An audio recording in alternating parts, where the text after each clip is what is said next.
dan diberikan kepada pelari berikutnya. Yang pernah melihat atau mendengar hal ini boleh katakan amin. Nah, perubahan hidup itu, ya, kita nggak bisa berharap waktu petasan itu mulai berbunyi lalu hati kita menetas gitu ya, berubah jadi baru. Kita harus mempersiapkan diri, dan mempersiapkan diri pun nggak perlu tunggu sampai masuk bulan Desember. Kita bisa memulainya dari bulan November ini. So that's why di Shine kita ajarkan untuk lock in supaya kamu bisa finish stronger in 2025 and starting brighter in 2026. Ya, mengerti boleh katakan amin? Ya, jadi jangan tunggu tahunnya selesai. Mulai sekarang siapin diri kita spiritually, mentally, physically, supaya tahun 2026 orang baru mau mulai, kita sudah mulai dari akhir 2025. Nah, hari ini Koko akan fokus tentang satu tema yang sejujurnya di Shine kita nggak pernah bahas ini, oke? But starting this week kita akan sering mendengarkan hal ini. Itu bicara tentang fasting. Sama-sama katakan fasting. Ya, fasting adalah puasa. Puasa artinya voluntarily abstain yourself from food for spiritual reason. Artinya secara sukarela menahan diri untuk tidak makan. Bukan terpaksa ya, secara sukarela. Bukan karena nggak ada duit. Ya, oh nggak ada duit nih, aku puasa lah. Enggak. Fasting voluntarily, secara sukarela kamu menahan diri nggak mau makan for the sake of spiritual reason. Karena ada tujuan rohani yang kamu mau kerjakan, mau jalani, dan kamu mengambil hal ini. Kalau kamu baca Alkitab, kamu akan ketemu tentang puasa from cover to cover, ya, dari perjanjian lama sampai perjanjian baru. Tema tentang puasa ini sebenarnya terus ada dan berulang. Tapi anehnya banyak kita as a Christian seperti pas baca skip gitu. Ah, ini bukan buat saya lagi, ini bukan buat saya lagi, ini cocok banget buat mereka ini. Tapi this is not for me. Oke? Tapi hari ini kita akan belajar apa konteksnya buat hidup kita hari ini. Nah, yuk kita lihat sama-sama, karena pertanyaan yang sama pernah ditanyakan sama murid-murid Yohanes pada saat dia bersama-sama dengan Tuhan Yesus. Kemudian datanglah murid-murid Yohanes kepada Yesus dan berkata, "Mengapa kami dan orang Farisi berpuasa tetapi murid-muridmu tidak?" Jadi murid Yohanes Pembaptis bertanya kepada Yesus dan bilang, "Kenapa kami berpuasa nih? Murid orang Farisi juga berpuasa, tetapi kenapa murid-murid Yesus tidak?" Jawab Yesus kepada mereka, "Dapatkah sahabat-sahabat mempelai laki-laki berduka cita selama mempelai itu bersama mereka?" Oke. Lalu berikutnya, "Tetapi waktunya akan datang, mempelai itu diambil dari mereka, dan pada waktu itulah mereka akan berpuasa." Terus dilanjutkan, Yesus memberikan sebuah perumpamaan. "Tidak seorang pun menambalkan secarik kain yang belum susut pada baju yang tua. Karena jika demikian, kain penambal itu akan mencabik baju itu, lalu makin besarlah koyaknya. Begitu pula anggur yang baru tidak dituang ke dalam kantong kulit yang tua. Karena jika demikian, kantong itu akan koyak sehingga anggur itu terbuang dan kantong itu pun hancur. Tetapi anggur yang baru disimpan dalam kantong yang baru pula, dan dengan demikian terpeliharalah kedua-duanya." Jadi murid-murid Yohanes Pembaptis puasa, murid-murid orang Farisi puasa, murid Yesus pada saat itu tidak puasa. Dan Yesus bilang, ibarat kata kamu lagi pesta nih, mempelai prianya lagi pesta nih. Maka teman-teman mempelai pria ini karena lagi pesta pernikahan, nggak mungkin dong, "Ayo makan bro, makan bro." Nggak, gua puasa. "Loh, ini pesta pernikahanku, makan bro." Puasa bro. Nggak kayak gitu konsepnya, bener ya? Jadi biasanya karena mereka lagi bersama-sama, mereka pesta, mereka makan, mereka menikmati kebersamaan tersebut. Tapi dia bilang gini, nanti ada waktunya mempelai prianya akan diambil. Di waktu itulah mereka akan berpuasa. Terus Tuhan menyambut dengan perumpamaan tadi. Apa maksudnya sih yang bicara soal kain dan kantong anggur? Nah, dua hal ini sebenarnya merujuk pada tentang berpuasa. Oke. Jadi apa yang dimaksud dengan kantong kulit yang lama dengan anggur yang baru, dan juga kain yang lama dengan tambalan yang baru. Jadi begini, biasanya kain itu ya, kalau dia kainnya lama robek terus ditambal dengan kain yang baru, oke, lama-lama nih kain yang baru ini biasanya akan menciut. Nah, waktu kain yang baru menciut, kain lama ini justru bukannya tertambal malah tertarik gitu ya, dan bisa membuat robeknya semakin besar. Terus kemudian Tuhan juga bilang soal anggur, kantong kulit. Jadi zaman dulu anggur itu disimpan salah satunya di kantong kulit. Nah, kalau kantong kulitnya lama, biasanya kantong kulit ini sudah melebar ya, semakin membesar. Kenapa? Karena anggur yang ada di dalam akan berfermentasi. Jadi ada gasnya, dan biasanya akan membuat kantong kulitnya jadi ngembang. Nah, kalau seandainya kantong kulitnya yang lama diisi lagi sama anggur yang baru ini akan berfermentasi kan, dan semakin menambah besar. Kantong kulit yang lama ini akan pecah karena dia sudah full capacity, dan akhirnya anggur yang baru pun terbuang. Nah, Yesus bilang ini secara spesifik, dua ilustrasi ini itu merujuk kepada puasa. Secara konteks, kalau kita baca, Yesus habis bilang puasa, lalu dia kasih tahu soal perumpamaan ini. Nah, berarti ada perspektif lama dan harus dibaharui supaya kita mengerti puasa dalam konteks hari ini. Aku ulang ya, berarti nih ada perspektif lama yang selama ini dimiliki sama orang Yahudi, murid-murid Yohanes Pembaptis, yang mereka pikirkan tentang puasa, dan Tuhan bilang gini, kamu harus ganti pemikiran kamu itu, pengertian kamu tentang puasa. Puasa yang benar bukan yang seperti kalian pikirkan. It will become a new paradigm, ya, akan menjadi sebuah paradigma yang baru tentang puasa. Tuhan tidak meniadakan puasanya. Yang dia lakukan mengubah perspektifnya. Ya, mengerti, katakan amin. Kalau kamu nggak mengubah perspektifmu tentang puasa, kamu akan melihat puasa seperti sebuah hukum Taurat. Oke, tapi kalau kamu mengerti perspektif yang baru yang Yesus ajarkan, itu akan mengubah cara kamu dan menjadi salah satu disiplin rohani yang membangun hubunganmu dengan Tuhan. Nah, yuk kita lihat originnya puasa itu dimulai di sini. Ya, pada saat itu hukum Taurat diberikan, dan buat orang Israel puasa itu sebenarnya cuma 1 tahun 1 kali. Biasanya dilakukan di hari pendamaian, bahasa Inggrisnya Day of Atonement, ya, hari pendamaian. Nah, di momen itu ditulis begini, "This shall be a permanent statute for you in the 7th month." Ya, buat kita itu sekitar bulan Oktober. "On the 10th day of the month you shall humble yourself by fasting and not do any work." Jadi di situ ada sebuah perayaan orang Yahudi namanya Hari Pendamaian, Day of Atonement.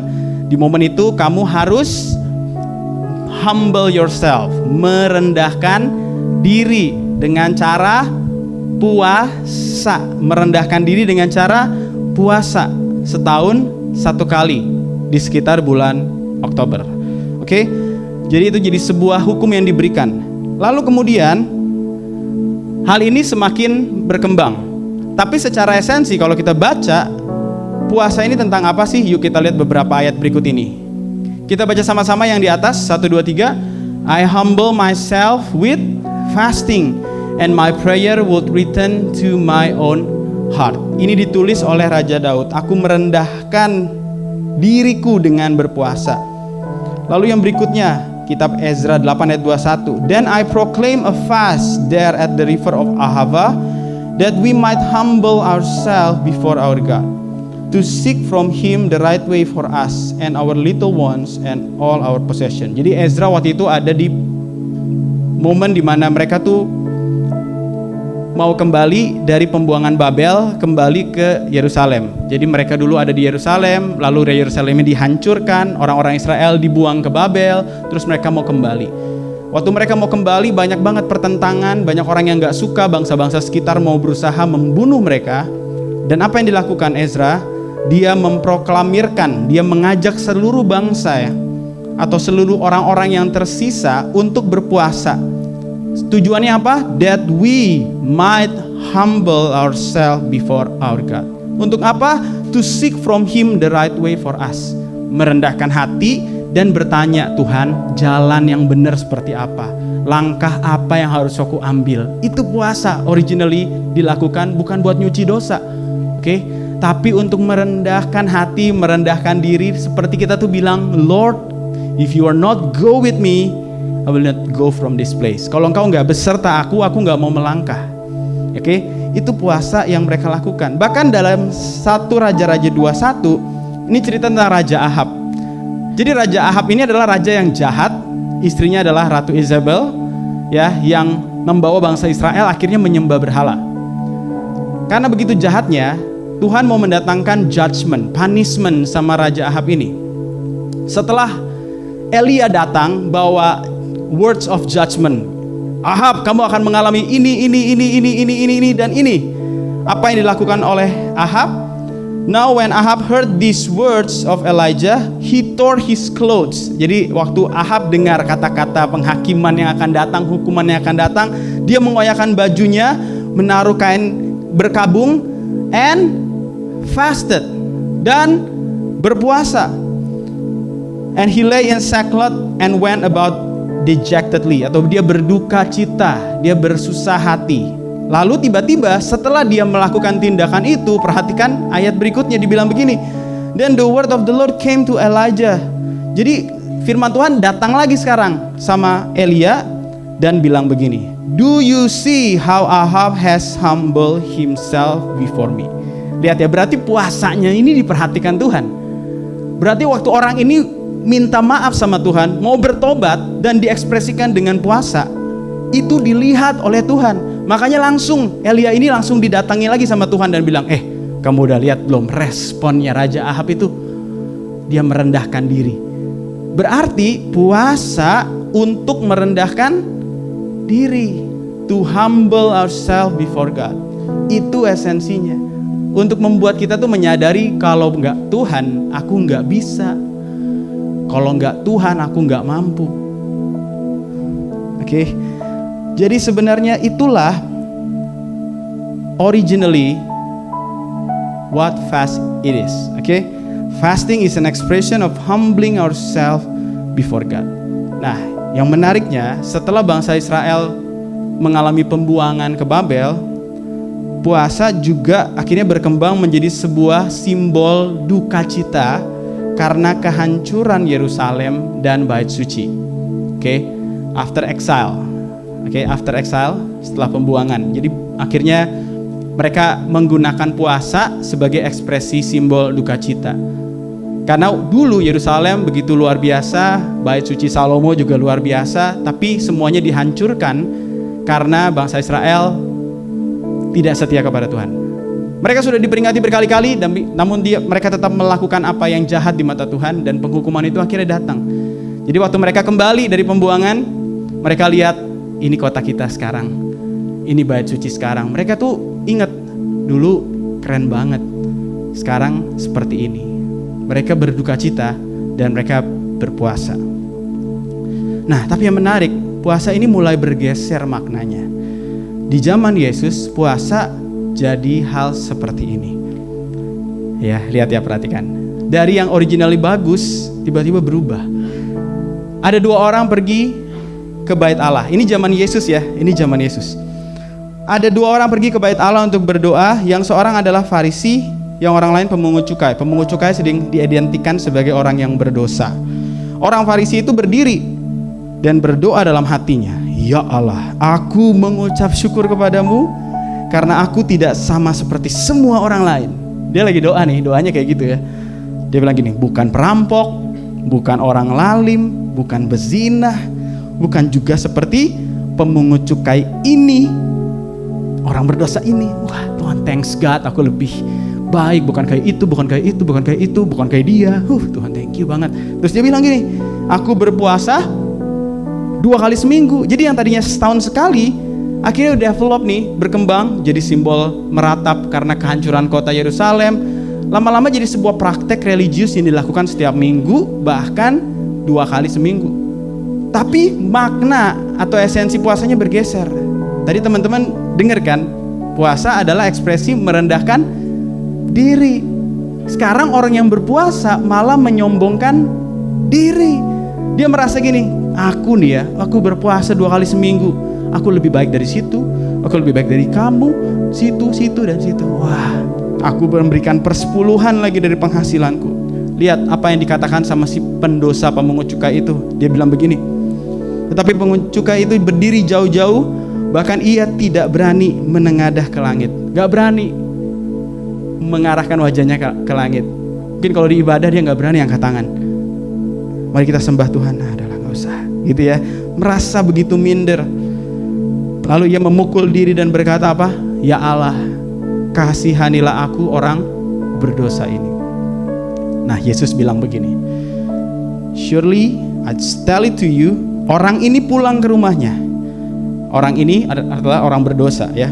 Pemungut cukai ini pulang ke rumahnya sebagai orang yang dibenarkan Allah, dan orang lain itu, si ahli Taurat dan orang Farisi itu tidak. Sebab, sama-sama kita baca, sebab barang siapa meninggikan diri, ia akan direndahkan. Barang siapa merendahkan diri, ia akan ditinggikan. Ya, bayangkan dari puasa yang sebenar esensinya adalah merendahkan diri, sekarang orang yang berpuasa malah mengambil praktek puasa dan merasa dirinya lebih baik dari orang lain. Makanya Tuhan bilang gini, kalau kamu nggak ganti kantong kulit kamu akan berpuasa dan kamu akan merasa kamu lebih baik dari orang lain. Kamu lihat teman-temanmu berdosa, boro-boro puasa, hidup kudus aja nggak bisa. Aku dilakukan semua, aku puasa lagi. Kamu akan melihat itu menjadi sebuah alat untuk mengukur kerohanianmu dan menunjukkan level bahwa kamu itu lebih baik dari orang lain. Jadi, what is fasting actually? Fasting is not about proving ourselves to others. It's about humbling ourselves before God. Amin. Puasa bukanlah instrumen atau alat untuk menunjukkan bahwa kamu lebih baik dari orang lain, tetapi sebagai sebuah ekspresi merendahkan diri kita di hadapan Tuhan. Jadi waktu ada seruan puasa, itu bukan lomba-lombaan mau menunjukkan siapa yang bisa puasa lebih lama, ya, lebih banyak. Semakin kamu puasa 1 minggu, 1 bulan, terus kamu langsung merasa aku udah setengah dewa, ya, lebih kudus, lebih baik. It's not about that, okay? From the origin we know ini tentang merendahkan diri di hadapan Tuhan, bukan alat untuk membuktikan diri lebih baik dari orang lain. Sampai sini sepakat, boleh katakan amin? Nah, ini yang menarik. Jadi kapan waktunya berpuasa? When to fast. Tadi Yesus bilang, tetapi waktunya akan datang, mempelai itu diambil dari mereka, dan pada waktu itulah mereka akan berpuasa. Yesus lagi bersama mereka nggak puasa. Tapi suatu hari Yesus akan naik ke surga. Saat itulah you have to go for fasting. Kamu harus berpuasa. Oke, saat Yesus tidak lagi ada di dunia. Pertanyaannya, kapankah saat tersebut? Hari ini. Yesus nggak lagi ada di dunia. Jadi harusnya kita as a Christian, di momen-momen seperti ini kita mengambil puasa sebagai sebuah habit. Oke? Bukan untuk cuci dosa, sekali lagi ya. Karena puasa bagi berbeda keyakinan, berbeda juga maknanya, berbeda juga tujuannya. Tapi dari firman Tuhan tadi kita tahu, puasa untuk merendahkan diri kita di hadapan Tuhan. Namun ada arti yang lebih dalam dari ini. Bukan cuma kita berpuasa pada saat Yesus sudah tidak ada di dunia. Perhatikan ya, di momen kamu merasa jauh dari Tuhan, di momen kamu merasa sepertinya Tuhan diambil daripada kamu, you go for fasting. Ya, kamu berpuasa. Jadi kalau ada di sini yang ngerasa gini, gue lagi jauh dari Tuhan. Sebenarnya Tuhan gak pernah berubah. Amin. Bukan, kalau kamu puasa bukan Tuhan yang semakin dekat ke kamu. Kamu yang semakin dekat ke Tuhan. Waktu kamu berpuasa, kamu gak sedang menyogok Tuhan dan mengubah hatinya supaya lebih memperhatikan kamu. Enggak, yang terjadi pada saat kita puasa, kita merendahkan diri kita dan bilang, Tuhan tolong aku, I cannot feel your presence. Aku ada di gereja gak bisa rasain hadirat Tuhan. Aku udah jadi Kristen sekian tahun, tapi kok hari-hari ini rasanya hambar. Kalau kamu ada di momen kayak gitu, kamu ngerasa sepertinya Yesus diambil jauh, sepertinya ya, disitulah kamu harus berpuasa. Itu momen yang sangat baik. Tuhan Yesus bilang, when to fast.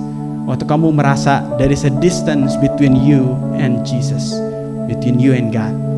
Jadi ini sebuah hal yang sebenarnya menjadi solusi untuk kita yang lagi jauh sama Tuhan, ngerasa seperti itu. Apa yang terjadi waktu kamu puasa? Sekali lagi, kamu menjadi semakin bergantung sama Tuhan, dan itu menambahkan kepekaan kamu akan hadirat Tuhan. Ingat ya, Tuhan tuh hadir, kamu rasa gak rasa di ruangan ini pun Tuhan hadir karena Dia hadir bukan karena perasaanmu, tapi karena janji firman Tuhan. Amin. Waktu kita bersekutu, Dia hadir di tengah-tengah kita. Yes, Dia bertahta di atas pujian dan penyembahan. Dia hadir tuh karena firman-Nya. Dia berkata seperti itu, Dia lakukan seperti itu. Tapi aku gak rasa. Ya, kalau kamu gak rasa bukan berarti Tuhan gak hadir. Oke? Nah, tapi apa yang membuat seringkali kita numb? Kita nih ngerasa kayak mati rasa. Karena kita tidak lagi peka akan kehadirannya Tuhan. Help us to become more aware of your presence. Sebenarnya Tuhan yang gak jauh. Hatiku yang terlalu tebal. Hatiku yang terlalu mati rasa. Hatiku yang mungkin selama ini nih sering disuntikin sama obat bius. Membuat aku merasa gak apa-apa waktu aku gak ngerasain hadirat Tuhan. Tahu gak, banyak di antara kita waktu kita stres, we seek for comfort food. Ya, waktu kita stres nih, gue pengen makan enak nih. Kenapa? Lagi stres. Jadi waktu keadaan jiwa kamu lagi tidak baik-baik saja, kamu menggunakan makanan untuk menyelesaikan perasaan yang tidak enak. Akhirnya setelah kamu makan, you feel better. Tapi setelah beberapa saat kemudian kamu mulai menyesal. Aduh, kenapa aku makan makanan ini ya? Berat badanku nambah, duitku mau habis sekarang, belum akhir bulan. Penyesalan datang lagi, stres lagi. Lalu apa yang dilakukan? Berusaha mencari another comfort food, ya, atau berusaha mencari hal-hal lain untuk memenuhi jiwa kamu dengan hal-hal eksternal. Yang akhirnya end up-nya, ujungnya nih membuat kamu semakin merasa bersalah, semakin merasa bodoh banget gue. Kenapa gue kayak gini ya? Kenapa gue kayak gini ya? Tapi sebenarnya justru pada saat kita merasa jauh dari Tuhan atau tidak merasakan hadirat Tuhan, ambillah sikap merendahkan hati dengan puasa.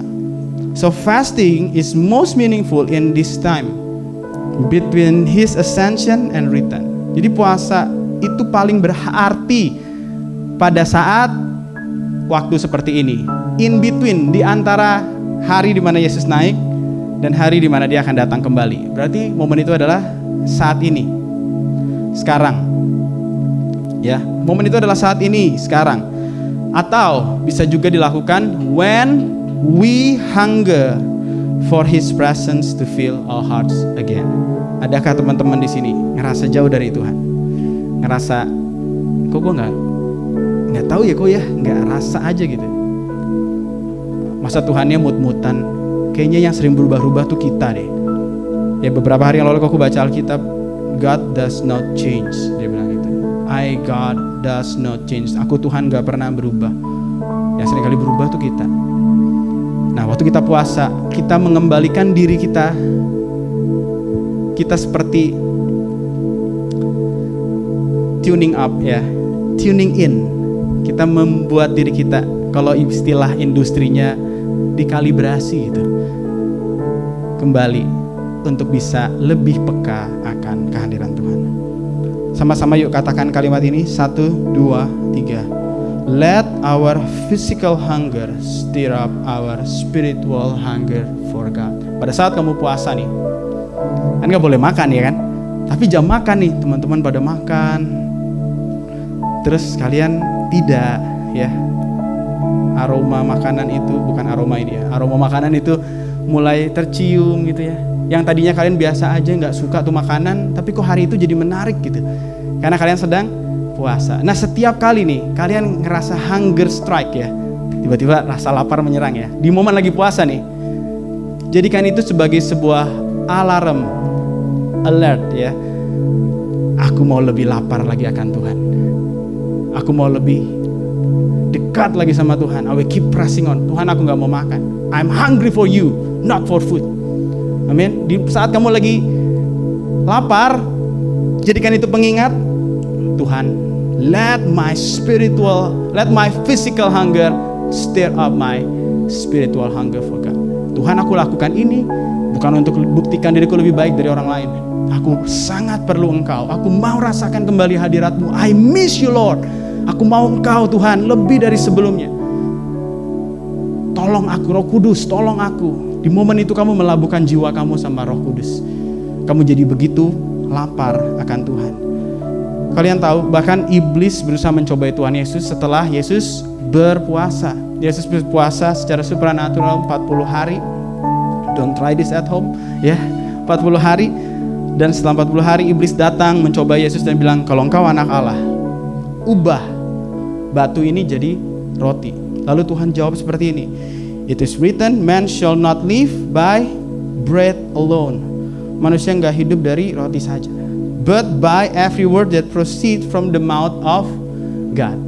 Jadi pada saat itu dia juga ditem, ya, diuji, dicobai untuk ubah aja, makan, lu kan Tuhan. Tapi dia enggak, iya deh, enggak apa-apa lah, besok baru mulai lagi puasanya. Enggak, dia bilang enggak. Manusia enggak hidup dari roti saja. Memang aku lapar, tapi yang aku kejar adalah Engkau Tuhan. Amin. Yang aku kejar adalah Engkau Tuhan.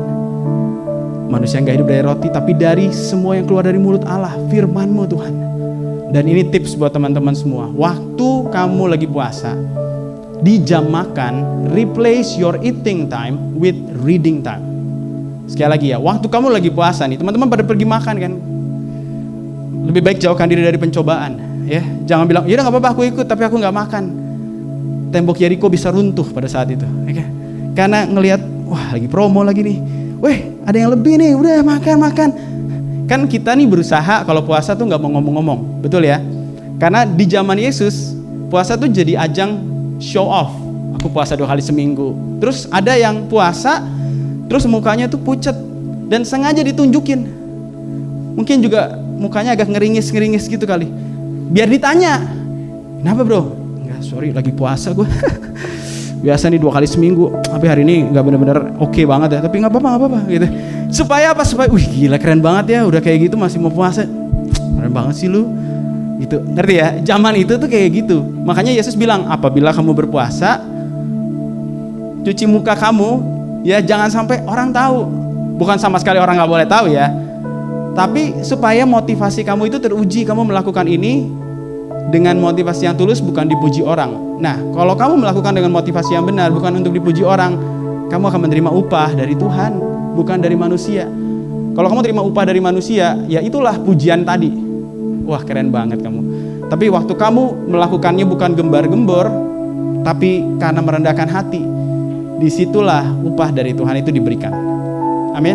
Nah jadi saran kok ya, jangan mencobai diri sendiri. Mendingan kalian gak usah ikut pergi. Kalian mungkin ada di kantor, atau kalian ada di mobil, atau kalian ada di satu tempat yang terpisah, dan gunakan waktu itu bukan untuk bermain sosial media. Killing time, ya kan? Lama banget nih waktu, gue main game aja deh. Gak boleh makan, jadinya malah makan excessive entertainment, ngerti ya? Nah itu juga gak puasa. Waktu kamu puasa justru replace your eating time with reading. Reading apa? Alkitab, Bible. Jadi oke, kita selama ini suka bilang apa? Aku gak punya waktu baca Alkitab. Gak cukup kok waktuku, sibuk kali aku kok. Pas kamu puasa kamu gak bisa makan. Biasa istirahat makan berapa lama? 45 menit, baca tuh Alkitab 45 menit. Ya, jangan bilang kamu gak punya waktu. Replace your eating time with reading time. Reading the God's word. Kamu bilang, manusia gak hidup dari nasi padang saja. Dari setiap firman yang keluar dari mulut Allah. Amin. Dari setiap firman yang keluar dari mulut Allah. Let this physical hunger stir up my spiritual hunger for God. Amin. Dan waktu kamu lakukan itu sekali lagi ya, bukan supaya Tuhan approve proposal kamu. Bukan karena kamu lagi punya satu hal yang kamu minta, terus Tuhan please lah, tolonglah, aku dobrak pintu ini, dar gitu ya, dengan berpuasa. Enggak, berpuasa tujuannya adalah merendahkan diri. God, please help me, show me the way. Bukan nunjukin Tuhan, Lord this is the way, approve this one. Enggak ya, tapi God, show me the way, what you want me to do. Apa yang kau mau aku lakukan? Aku mau lebih kenal Engkau, lebih dekat. Aku mau punya clarity, kejelasan untuk dengar suaramu. Itu yang kita lakukan. Oke, dan yang terakhir, why fasting? Ya, ada beberapa motivasi yang kita akan temukan waktu kita baca Alkitab. Kenapa orang-orang di Alkitab berpuasa? Let's go through from the Old Testament. Old Testament adalah perjanjian lama. Ini contohnya. Ini cerita dari 1 Samuel 7 ayat yang ke-6. Pada saat itu bangsa Israel lagi dikepung sama bangsa Filistin, ya. Dan apa yang dilakukan oleh Samuel? Setelah berkumpul di Mizpah, mereka menimba air dan mencurahkannya di hadapan Tuhan. Mereka juga berpuasa pada hari itu dan berkata di sana, kami telah berdosa kepada Tuhan. Dan Samuel menghakimi orang Israel di sana. Menghakimi di sini artinya memimpin, ya, bukan menghakimi yang negative ways. Nah, jadi pada saat ini bangsa Israel menyembah berhala, tidak setia. Hukumannya sudah menuju fulfillment-nya. Samuel selalu kasih peringatan, tapi bangsa ini nggak mau bertobat. Nah, sekarang musuh udah benar-benar di depan mata, baru mereka ketakutan. Mereka datang sama Samuel, dan Samuel memimpin mereka di sana dan bilang gini, puasa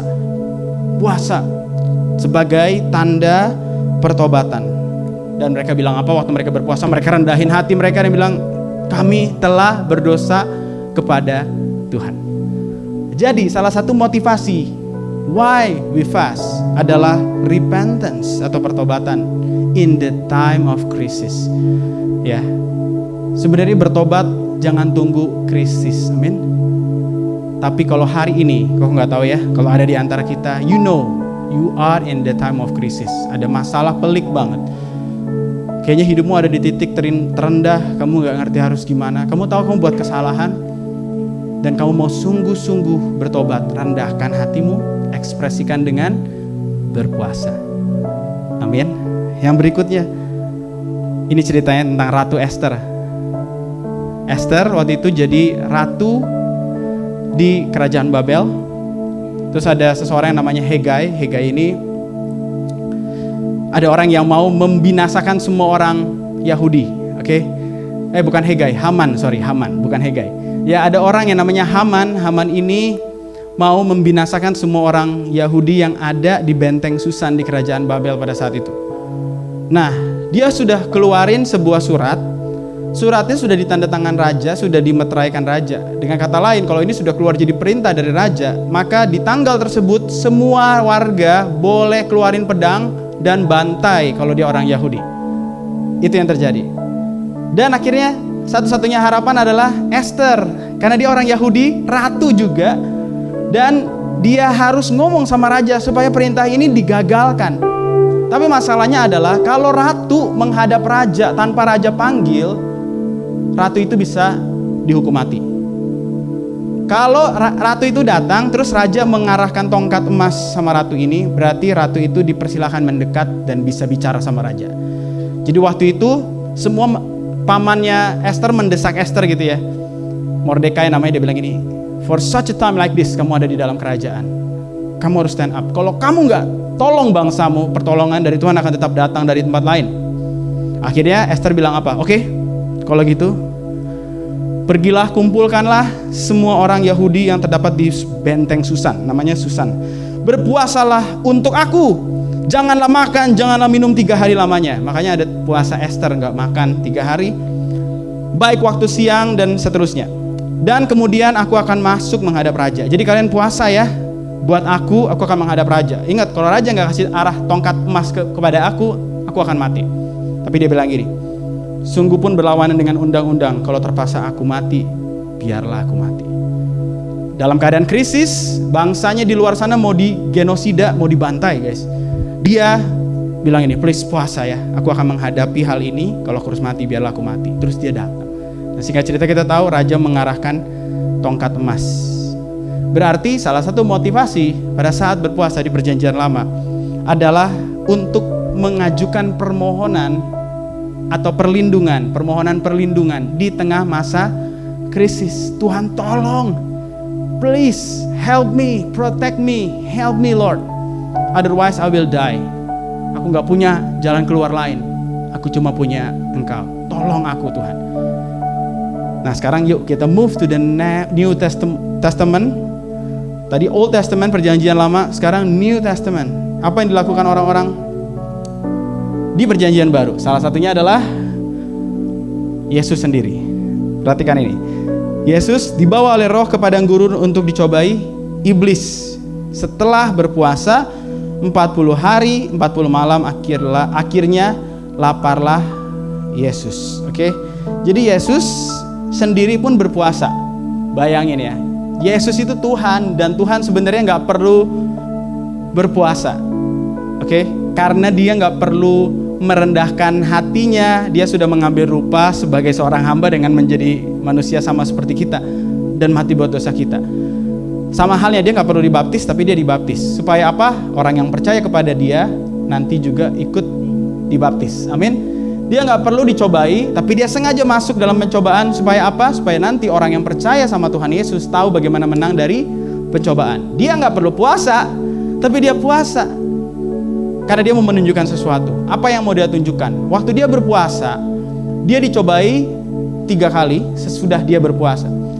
Dan setiap dia dicobai, dia selalu bisa mengalahkan pencobaan tersebut dengan berkata, ada tertulis. Namun satu hal yang luar biasa, di bagian akhir dari pencobaan Yesus menghardik iblis. Enyahlah kau iblis, sebab ada tertulis hanya kepada Tuhan sajalah engkau harus berbakti dan menyembah. Oke.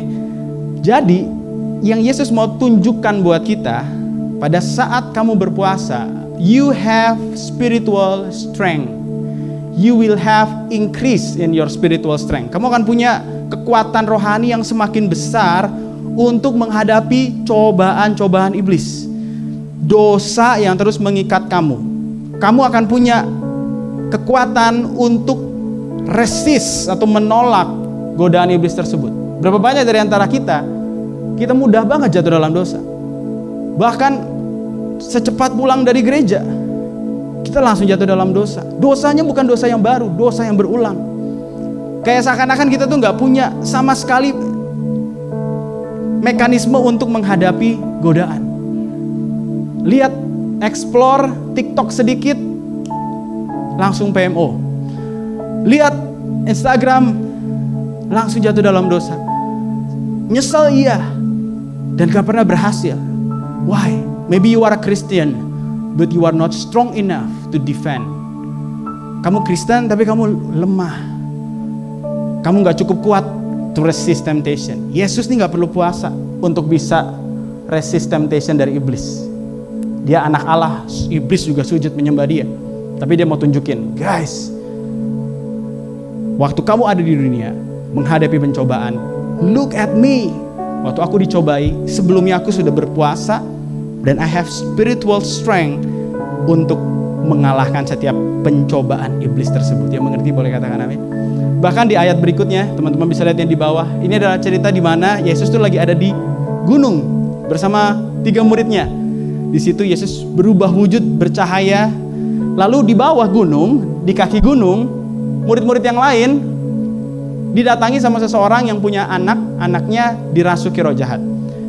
Lalu anak ini dibawa sama murid Yesus dan bapaknya minta supaya disembuhkan. Oke? Tapi yang terjadi, iblisnya gak mau keluar, roh jahatnya gak mau keluar. Terus ada ahli Taurat, orang Farisi di situ, dan mereka mulai berdebat, berargumen. Turunlah Yesus. Dan singkat cerita, Yesus menghardik setannya dan setannya langsung keluar, anaknya langsung sembuh. Nah, lalu murid-muridnya tanya, kenapa hal ini bisa terjadi? Kami juga sudah coba mengusir setan ini, tapi gak berhasil. Lalu Yesus bilang begini, so he said to them, this kind can come out by nothing but prayer and fasting. Jenis ini gak bisa diusir, gak bisa dibawa keluar, kecuali dengan doa dan puasa. So, it is clear for us, waktu kamu berpuasa, it increase your spiritual strength, ya, untuk menghadapi cobaan dosa dan mengalahkan kuasa kegelapan. Ya, mengerti, katakan amin. Jadi kalau di sini ada yang diikat dalam dosa, terus menerus jatuh dalam dosa yang sama. Gini ya, puasa selain punya benefit spiritually, puasa secara physically juga memang sangat sehat. Ya, orang yang puasa 24 jam, 20 jam sampai 24 jam. Aku pernah share waktu kita bahas tentang health matter. Maka apa yang terjadi? Karena makanan gak masuk di tubuhnya, sel-sel tubuhnya akan berusaha memakan sel-sel rusak yang ada di dalam tubuhnya, yang disebut dengan nama autofagi. Nah, bahkan di situ otak kamu tuh akan mulai bergelora, ya kan? Dia akan merasa, aduh, we need food. Biasanya masuk nih jam-jam segini, ini nggak ada yang masuk. Dan akhirnya karena tidak diberikan makanan, at some hour ya, di waktu-waktu tertentu setelah kita berpuasa sekian lama, otak kita ini akan di reset, ya, organ tubuh kita akan di reset. Even kau pernah dengar ya secara medis, orang-orang yang punya penyakit kanker disuruh berpuasa, karena waktu kamu berpuasa, tubuhmu akan memakan sel kanker itu. Tapi kalau kamu terus kasih makan makanan, sel kanker itu juga makan dan semakin besar. Jadi disuruh berpuasa. Jadi physical health-nya ada benefitnya, tapi ada spiritual health-nya. Dan aku juga percaya kalau itu bisa mereset pikiran kita. Setelah kamu berpuasa nih, memang ya di jam-jam tertentu karena kamu belum biasa, kamu akan mulai pusing. Duh, kayaknya gue demam nih, pasti gara-gara gue puasa. Kamu akan mulai mencari-cari alasan dan kayaknya gula darah gue turun nih gitu ya, gue mau sempoyongan, mau jatuh nih. Kita akan punya berbagai macam alasan pada saat itu. Tapi kalau kamu bertahan, kamu akan merasa, badan gue jauh lebih segar dan gak ngantukan. Otak gue jadi lebih cemerlang dan lebih fresh untuk mengambil keputusan. Nah, kalau kamu kasih tahu begini, itu gak cuma terjadi secara fisik, secara spiritual. Kalau ada di antara kita yang tubuhnya sudah pernah jatuh dalam dosa berkali-kali, sampai kamu tuh udah tahu rasanya dosa, dan kamu gak bisa hilangin memori itu dari tubuhmu, karena kamu tahu, dosa seksual seenak ini ya, kayak gini ya. Kamu mau riset tubuhmu, puasa. Kamu mau riset tubuhmu, puasalah. Itu akan mengubah, itu akan membebaskan kamu, dan kamu bisa punya power, untuk melawan temptation itu. Bahkan kalau roh jahat mau berusaha menguasai kamu bisa punya otoritas. You have strength, Otoritasnya itu bukan karena puasa, tapi karena Tuhan. Amin. Tapi kamu merilis kuasa itu waktu kamu puasa. Karena kamu semakin aware akan Tuhan. Ingat ya, waktu berpuasa yang diubahkan bukan Tuhan, kita yang semakin sadar, aku udah dibenarkan. Kita yang semakin disadarkan, Tuhan gak pernah tinggalin aku yang numb, aku yang mati rasa. Now I know that the Holy Spirit will never forsake me, never leave me. In Jesus name, come out. Ya, ada orang-orang yang terus jatuh dalam dosa karena ada kuasa kegelapan di dalam dirinya. Tapi sekarang ini seringkali kuasa kegelapan itu di-replace dengan nama penyakit mental. Kok gak bilang penyakit mental gak ada, tapi seringkali nih iblis itu berlindung di belakang penyakit mental, sehingga kamu gak akan pernah bisa cast the demon dengan medicine. Ya, kamu gak akan bisa mengusir setan dengan ngasih obat. Iblis keluar karena nama Yesus. Kenapa ada orang-orang yang gak bisa lepas dari dosa tertentu? Ya itu tadi, ada rantai yang mengikat mereka. Kalau kamu ngerasain itu, bahkan saat ini kamu tahu Roh Kudus lagi ngomong di hatimu, take time to fast. Amin. Ambil waktu berpuasa dan bilang, Tuhan, aku merendahkan hatiku, aku gak bisa menang, I keep falling into this sin, I want to be set free, Lord help me, I want to repent. Kami berdosa di hadapan Engkau, Tuhan tolong aku. Dan yang terakhir, murid-murid juga berpuasa. Setelah Yesus naik ke surga, mereka mengambil perintah Tuhan dengan sangat serius. Ya, tadi Yesus kan bilang, kalau nanti mempelai pria ini diambil daripadanya, disitulah kamu berpuasa. Makanya setelah Yesus naik ke surga, kalian akan lihat nih, murid itu puasa terus. Mereka menjadikan itu sebuah regular habit, sampai akhirnya setiap kali mereka mau ngambil keputusan, mereka minta clarity supaya mereka gak salah memilih orang untuk mengutus mereka sebagai missionary. Mereka berdoa dan berpuasa. Pada suatu hari ketika mereka beribadah kepada Tuhan dan berpuasa, berkatalah Roh Kudus, khususkanlah Barnabas dan Saulus bagiku untuk tugas yang telah kutentukan bagi mereka. Maka berpuasa dan berdoalah mereka. Dan setelah meletakkan tangan ke atas kedua orang itu, mereka membiarkan keduanya pergi. Bahkan di bagian yang lain, kok gak masukkan di slide, juga ditulis begini. Kisah 14 ayat 23. Di tiap-tiap jemaat, rasul-rasul itu menetapkan penatua-penatua bagi jemaat. Jadi mereka appoint leaders. Wah, jemaat di sini siapa ya leadersnya? Nah, pada saat mereka mau appoint, ini yang mereka lakukan. Di tiap-tiap jemaat, rasul-rasul itu menetapkan penatua bagi jemaat, dan setelah berdoa dan berpuasa, Mereka menyerahkan penatua itu kepada Tuhan yang adalah sumber kepercayaan mereka. Jadi mereka doain dulu, mereka berpuasa dulu. Ada nggak di antara kamu sekarang nih yang sedang mau mengambil keputusan yang besar dalam hidupmu? Dan kamu benar-benar nggak tahu yang mana nih yang harus aku lakukan, yang mana yang harus aku pilih. Kalau kamu ada di situasi tersebut and you need clarity, you can take time to fast. Ada yang mungkin dalam relationship, tapi kamu udah mulai ragu, putus aja nggak nih ya, putus aja nggak nih ya. Tapi sayang, lebih sayang mana sih sama Tuhan? Tuhan lebih sayang kamu, ya. Dan kamu ngerasa nggak cukup strength untuk melakukan hal ini, berpuasalah. Mungkin ada satu keputusan, oh, gue harus di Batam atau gue harus pindah. Tuhan mau aku di mana? Berpuasalah. Ask clarity from God through fasting. Karena ingat sekali lagi, puasa merendahkan diri. Kayak bilang, Tuhan, please show me your way. I need clarity. I don't want to take wrong decision. I want to take God's decision. So yang terakhir, why we fast? Ini beberapa alasannya. Yang pertama, repentance and petition in time of crisis. Kalau kamu tahu ada dosa dan kamu mau bertobat, kamu sungguh-sungguh menyesal, rendahkan hatimu. Raja Ahab, the moment dia berpuasa merendahkan hati, Tuhan langsung bilang, have you seen him? Kamu lihat gak dia yang merendahkan hatinya dengan berpuasa? Adakah di antara kita yang lagi benar-benar membutuhkan pertolongan untuk keluarga kalian misalkan? Berpuasalah. Bukan supaya, sekali lagi ya, Tuhan approve permohonan kalian. Tapi supaya nih kita merendahkan hati kita dan menunjukkan betapa keluargaku butuh pertolonganmu. Nanti cara tolongnya terserah Tuhan.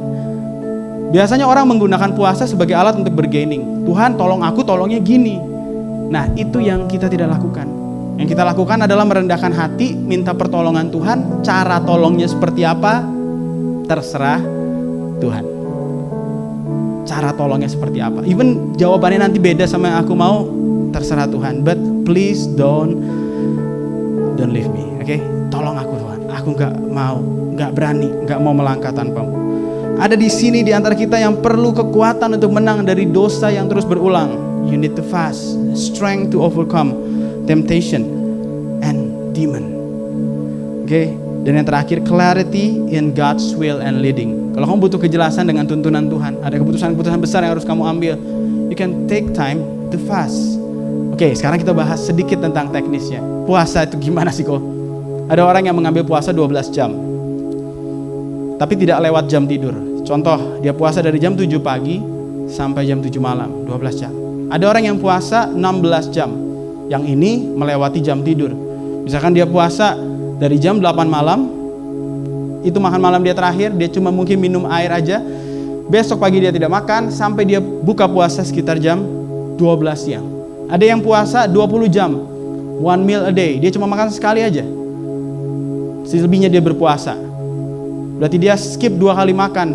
Dia gak sarapan, dia mungkin gak makan siang, nanti dia bukanya malam. Atau sebaliknya, dia gak makan siang, dia gak makan malam, dia bukanya pagi. Atau 24 jam. Oke? Mau ambil yang mana, terserah kalian. Tapi yang pasti satu hal ini yang Koko dorong buat kita semua lakukan. Pada saat kita berpuasa, do not have excessive entertainment.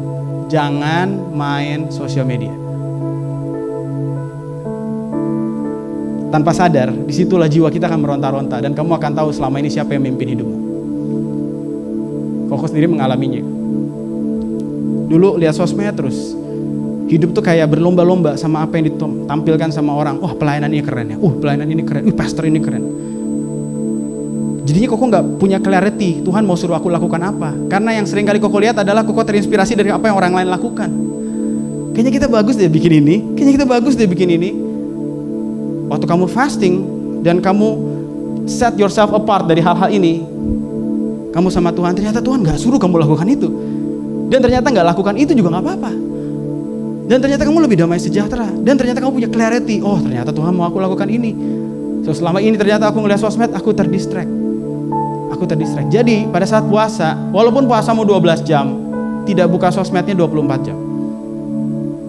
Sosmed apa aja sih? Ya Instagram, TikTok, YouTube Short. Ya. YouTube kalau kamu Dengar khotbah masih it's okay. Dengar lagu masih it's okay. No Netflix, no Nintendo Switch, nggak main game, nggak nonton Netflix. So if you have time, you replace that time with reading the God's Word. Kamu pakai momen itu untuk baca Alkitab, ya. Kalau enggak, kamu nggak akan menemukan efek yang optimal dalam puasamu. Do you sacrifice? Do you sacrifice waktu kamu ngelakuin ini? Kalau kamu seorang yang memang kerjanya di dunia content creator, kamu boleh ngepost, tapi tidak dumb scrolling dan seterusnya. Kamu nggak scroll terus. Kamu ngepost, kamu boleh balas komen, kamu boleh balas DM, boleh. Karena itu memang kerjaan kamu, itu bisnis kamu ada di situ. Tapi kamu nggak scrolling. Paham ya? Waktu kamu lakukan ini, kamu lihat ya, you afflicted your soul. Di bahasa Inggrisnya tadi, di kitab Leviticus, kitab Imamat, di Day Atonement, di hari pendamaian, kamu rendahkan diri. Di bahasa Inggrisnya New King James Version dibilang begini, in that day, afflict your soul. Dia bilang gitu. Afflict artinya apa? Buat jiwamu tersiksa. Selama ini kamu selalu kasih dia makan dengan semua entertainment. Kamu mereplace Tuhan dengan hal itu. Hal itu gak salah. Tapi itu udah menjadi sebuah gaya hidup setiap hari. Itu yang membuat kamu akhirnya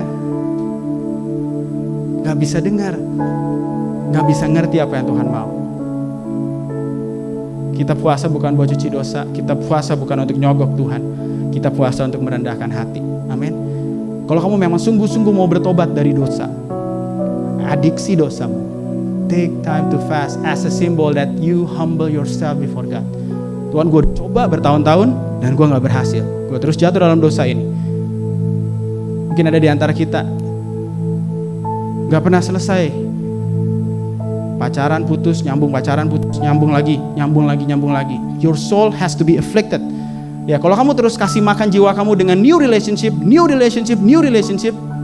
kamu gak sembuh-sembuh. Puasalah dari situ. Ngerti ya? Kenapa puasa itu penting? Karena puasa akan ngereset cara kamu melihat relationship. That's why you need to even fast from the next relationship. Putuskan, ubah, finish strong 2025. Kamu akan lihat 2026mu gak sama lagi. Kamu gak cuma nengok ke belakang, tahun ini makin parah. Kamu akan melihat perubahan karena kamu melakukan apa yang penting, bukan apa yang membuat orang lain berkesan. Koko akan tutup dengan ini. Kemarin Koko tiba-tiba Koko beli kopi nih, terus tiba-tiba ditawarin gini, mau diambil gak nih? Apanya Pak? Ini ada planner. Oh ada ya? Iya. Katanya vouchernya udah bisa ambil. Koko tuh beli kopi bukan nyari planner. Ngerti ya? Koko beli kopi tuh bukan cari reward. Koko beli kopi ya for the sake of coffee, ya. I buy coffee for the sake of coffee gitu. Ya, Koko memang pengen beli kopi, bukan kayak gue encer nih, aku suka banget nih, aku mau ah. Enggak. Tapi apa yang terjadi? Setelah sekian waktu, akhirnya tiba-tiba ada reward yang datang. The planner is still added. Tahu gak sih, waktu kita puasa, kita gak puasa buat reward, bener gak? Kita puasa untuk merendahkan hati kita di hadapan Tuhan, bukan supaya diberkati Tuhan. Nah, walaupun tujuan puasamu bukan untuk more blessing God, tetap aja the blessing will be added to you. The goal of fasting is not reward, yet those who humble themselves in fasting will never miss God's grace. Amin. Tujuan puasa bukan untuk mendapatkan reward, tapi orang yang merendahkan hati dengan cara berpuasa gak akan kehilangan grace dari Tuhan. Firman Tuhan bilang begini, God resists the proud. Tuhan menentang orang yang congkak, but gives grace to the humble. How do you know a person humble enough to receive the grace? Tuhan memberikan grace buat yang humble. Tapi kamu tahu dari mana orang itu humble? Ekspresi dari humble yourself before God adalah fasting. Kamu akan lihat hal-hal yang Tuhan anugerahkan dalam hidup. Sekali lagi, jangan melihat puasa sebagai dengan kantong anggur yang lama. Amin. Puasa bukan tentang, wah seru nih, gue punya tools nih untuk nyogok Tuhan. Enggak, ini tools untuk merendahkan diri. Orang yang sungguhan berpuasa harusnya hidupnya gak makin sombong, karena kan dia rendahkan diri di hadapan Tuhan. Harusnya hidupnya justru semakin berserah sama Tuhan, semakin rendah hati. Pilihan-pilihan hidupnya semakin bijaksana. Ada grace Tuhan di situ. Dan aku berdoa itu bisa membuat kita finish strong di tahun ini. Amin. So in the next year, when you start the new year, kamu bisa melihat hal yang berbeda. Dan Koko mau bilang gini ya, puasa ini akan jadi sebuah habit design. Ya, Koko tahu biasanya ibadah youth nggak ngomongin puasa. Nggak semuanya begitu memang. Tapi Koko mau bilang gini, puasa ini akan jadi salah satu spiritual disciplines yang akan terus diulang. Kita harus punya ritme puasa. Pas memasuki tahun baru, oke, kita akan punya momen-momen puasa. We will talk much about this in the next series, ya, di series-series berikutnya. Tapi keep it in mind, ini bukan sebuah sarana untuk membuat ilmu kalian bertambah, ngerti ya? Kan ada orang tuh kalau puasa kegelapan ya, gua puasa nih 3 hari 3 malam, ilmunya makin sakti dia. Kita enggak, kita justru makin rendah hati. Amin. Karena puasa untuk humble ourselves before God. Buat teman-teman yang udah tertanam di Cool, we will do it. Oke, kita akan lakukan ini. Please bring them to fast. Nanti hari Rabu akan ada Holy Spirit, Deeper with Holy Spirit. Ya, ada malam doa pujian penyembahan yang memang itu juga sebenarnya doa pengerja. Jadi pengerja wajib datang, jemaat boleh datang. Hari Rabu pukul 7 malam di main hall, ya. Jadi Koko invite semua teman-teman boleh datang. Nah, sebelum momen itu, my suggestion, ambil waktu berpuasa. Oke, sebelum hari Rabu nih, ambil waktu berpuasa. Misalkan ada yang mau 3 hari, dari Senin, Selasa, Rabu, boleh 1 hari dulu deh kok, aku mulai belajar. Better than never, oke? Lebih baik daripada nggak pernah mulai. Oke, start and make it your habit. Yuk kita bangkit berdiri sama-sama.